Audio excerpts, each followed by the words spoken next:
L'chaim, to life. Oh, to life. What is life? How do you have eternal life? Is the question. Can you have eternal life? So for most, eternal life would be you have a family, you have children, and they have children, children's children, children's children, forevermore. First of all, not everybody has children, and sometime there will be some kind of break, seemingly, in the chain. So there must be another way to have eternal life.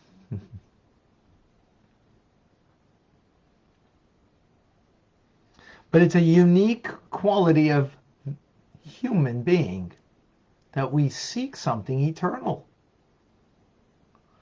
Maybe we kind of give up on it, on that dream, because we get frustrated. But when you dig deep down, a person wants that. Welcome to Tanya today. I'm Rabbi Ronnie Fine, coming to you from Chabad and Kadesh in Montreal, Canada, where it's a privilege and a pleasure to share with you the Tanya. We are in the 27th letter. Alter Rebbe is addressing to those Hasidim, followers, those who were connected with Reb Mendel Haradoker, who had passed away in the Holy Land in 1788. And he's bringing comfort to them.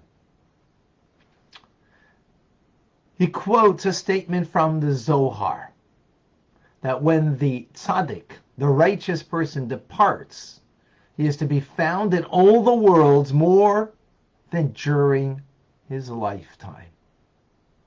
That's a pretty powerful statement. What does that mean? How would you be found more alive when you're gone? And that means even in this world, the world of action. At this day when we gotta act in the world, in the physical world, engage in it. Yishtakach yatir, meaning the departed righteous person is found even more than during their lifetime. How's that possible? How do you understand that? The person isn't physically here, and yet they're to be more present, more found. So the simple explanation, says the Alter Rebbe, is because the action of their disciples continues to produce successive generations and offshoots. Well, look right here, right now. Our teacher is the Alter Rebbe. He passed away in 1812. That's over 200 years ago. And yet, today, he has more students around the world than he had even in his lifetime. And if you look from generation to generation, actually increasing. More people learning Tanya today. Meaning, we're students of the Alter Rebbe. And therefore, the fact that he taught something and we are still learning it, that means he's alive. He's alive. The light that's implanted in the righteous, as they are in Garden of Eden, because that's where their souls go, that light radiates the world down here to you and I, not just in the Holy Land, because they're in the Holy Land in heaven, Garden of Eden, Gan Eden, but outside, even to us, outside of the Holy Land, in all lands. And here we are here today. We live in the path, in the way that he has taught us. Which is pretty amazing. Furthermore, those that are disciples of this holy person, talking about any tzaddik, righteous individual, they get more guidance and benefit than they did even during their lifetime. And as for mundane matters, meaning material blessings, the righteous, as the Zohar says, are after their death, after their leaving of this physical world, are even more enabling and giving blessings to us than when they were physically in this world. Moreover, if it wasn't for the prayers of the righteous in the other world, in the spiritual world, in Gan Eden, this world would not endure for a single moment. And who gets the blessing? Those that were first close to the righteous person during their lifetime, they are proceeding in the blessing that comes through the righteous. That doesn't mean others don't. They also get. But those that were close during his lifetime gets precedence in the blessing after that person passes away. How powerful are the righteous?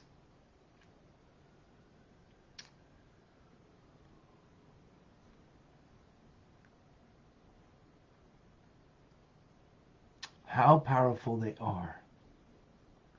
And that's why we need to be connected to a tzaddik, to a righteous person. Not just connected in their teachings, but in the path that they set.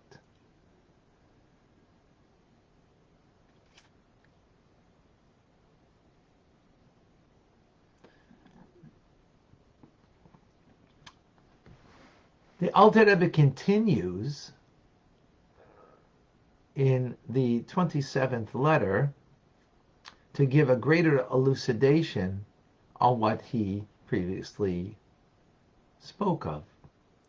A deeper understanding of what the Zohar says, that a righteous, when they depart this world, they're more found in all the worlds, including this physical world, not just in the spiritual world, which is, of course, intuitively what we would understand, but in this physical world, more than during their lifetime. We need to understand that. A fact it is, the truth it is, but how do we understand it? After all, we're Chabad. Chabad means we need Chachma Bina V'das, wisdom, understanding, and knowledge, that we can make sense of this. How can they be found more in this world than when they were physically alive? Can be explained by the idiom of our sages. It says that when a righteous, the tzaddik, departs from this world, has left life to all the living. Now, what does that mean? Left life for all the living. Don't I have my own life? I mean, God's giving me life, me individually, independent of another, independent even of the righteous. So it means giving me life. How do we understand that? So we have to understand what is the life of the righteous. Whereas regular people like you and I, we're physical. You know, I need a drink if I'm, a little thirsty. L'chaim.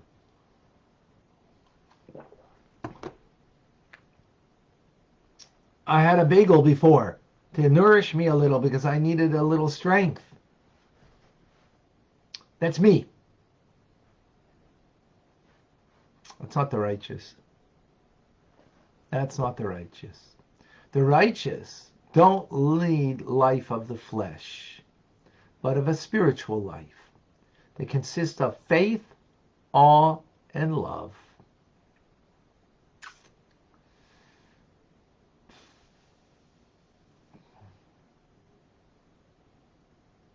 In other words, the term life It's life itself, not just a part of one's life. We all have faith as a part of our lives. We all have love and awe of God as a part of our lives. Not for the righteous, not part of their lives. It is their life.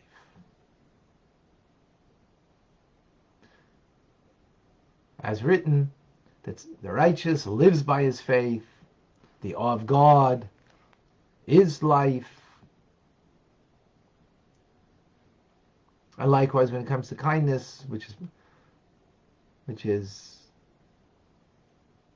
the inner quality of kindness is love. The core of kindness is love. Is that the righteous pursue tzedakah v'chesed. All of these attributes, after the righteous leave this world, are more profoundly available.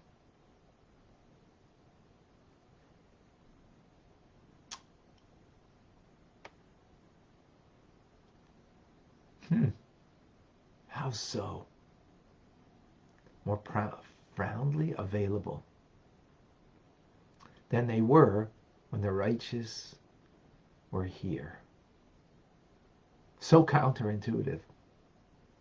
For the answer, you'll have to come back. No answers today. But one thing is clear. We all need a Rebbe.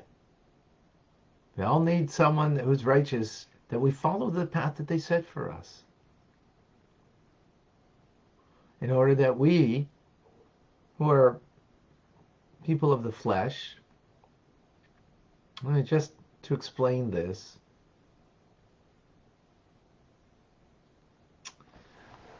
for my physical being, for my being, I needed to have some drink. I needed to have some bagel just to give me some nourishment. The righteous literally are nourished in the physical sense, not just in the spirit, through faith, love, and awe of God.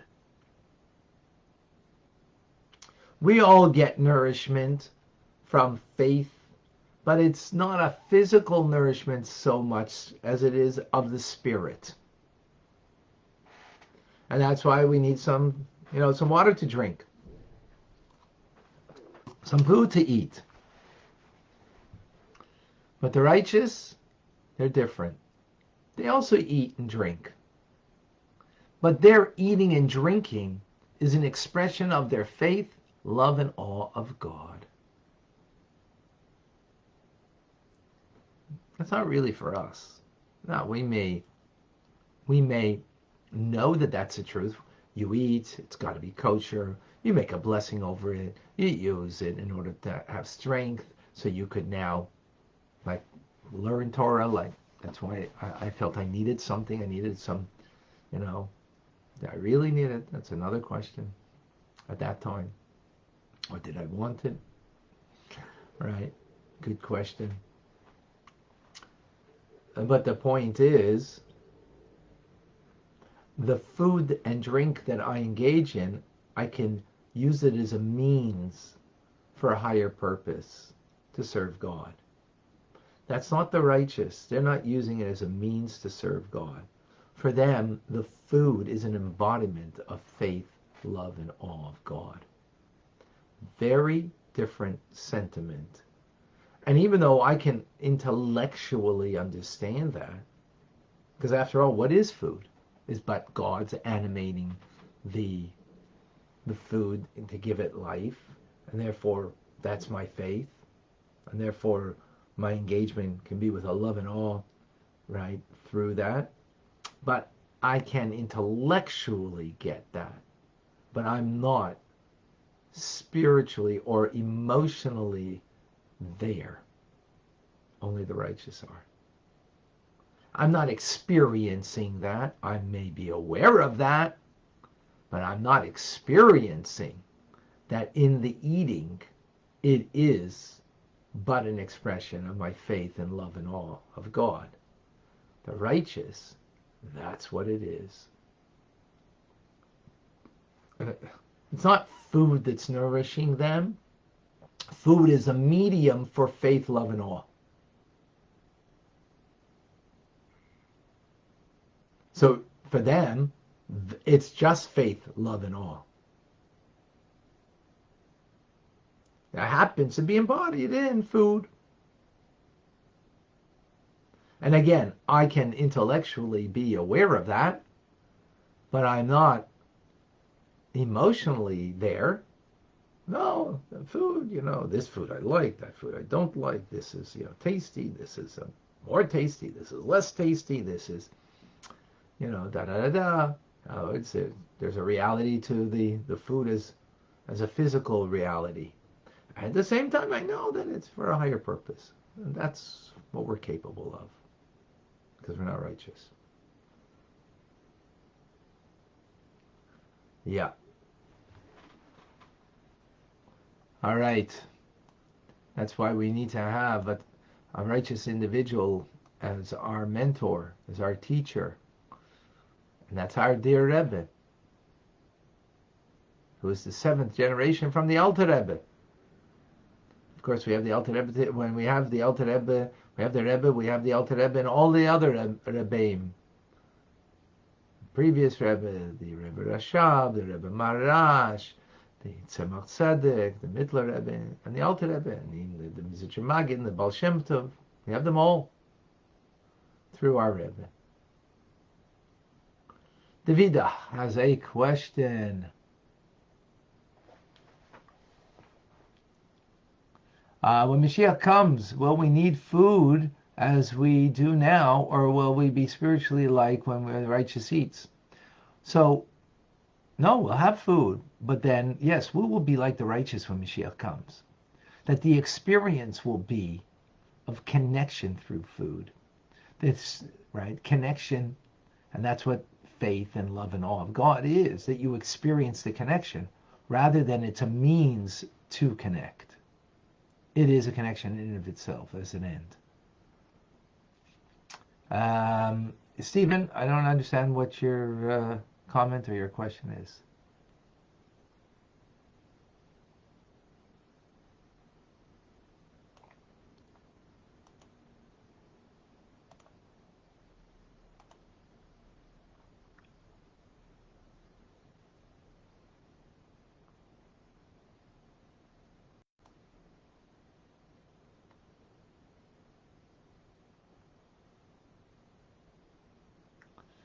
All right, I don't see any other questions.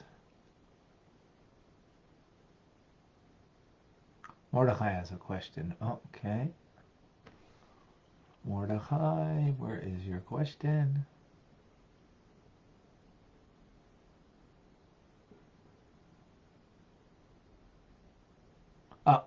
Would any king have to be a tzaddik? Always wonder if someone like Saul was one at one point. Good question, Mordechai. So, uh, ultimately, a king needs to be righteous, tzaddik. Unfortunately, there were many Jewish kings that were not. Like this week's Haftorah of Yeravam ben Navat, who killed many of the prophets of the day, who was an evil king. Right? Sometimes they usurped power, but the theory and the way it's supposed to be, of course, is that a king would be righteous. Absolutely. Absolutely correct. Okay.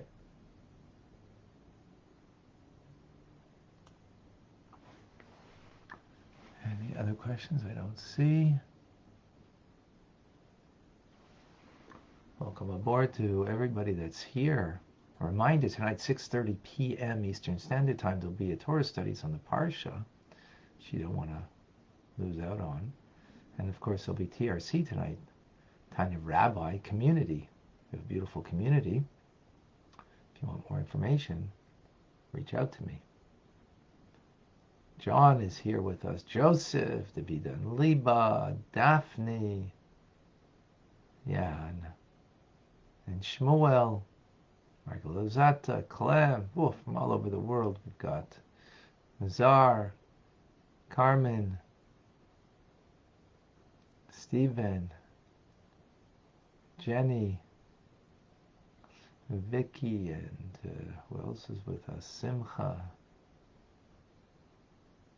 Lori, Alex.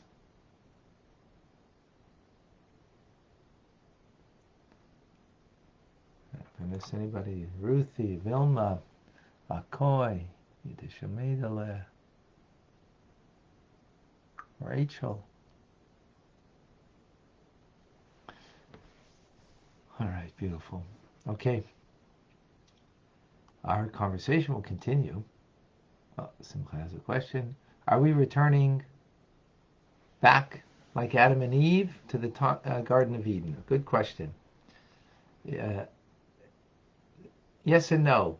We're not returning back to them because everything they had was only because God gave it to them. And that's why ultimately they were kicked out of the garden, because it's God that gave them the perfect world. That's not God's plan. God's plan, He gave us a prototype of what the perfect world is, in order that we create it. That we're partners with Him. That we create that perfect world, making a dwelling place for God in this world. And therefore we bring the advent of Mashiach, Messianic Redeemer, to create the perfection of the world. And that perfection of the world is that everything we recognize, like the righteous do, it's all connected and all a part of God and nothing outside of Him. So the righteous kind of live in that reality. And we're now here creating it. We're creating it. Beautiful.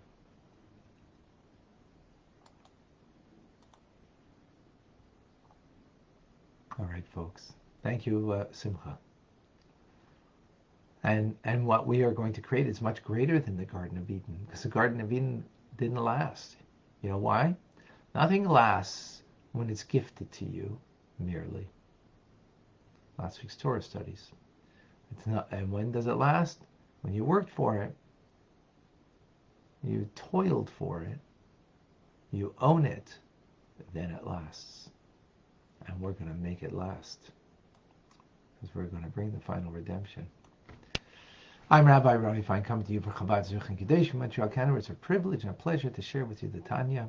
Thank you for joining. Rambam is coming up now.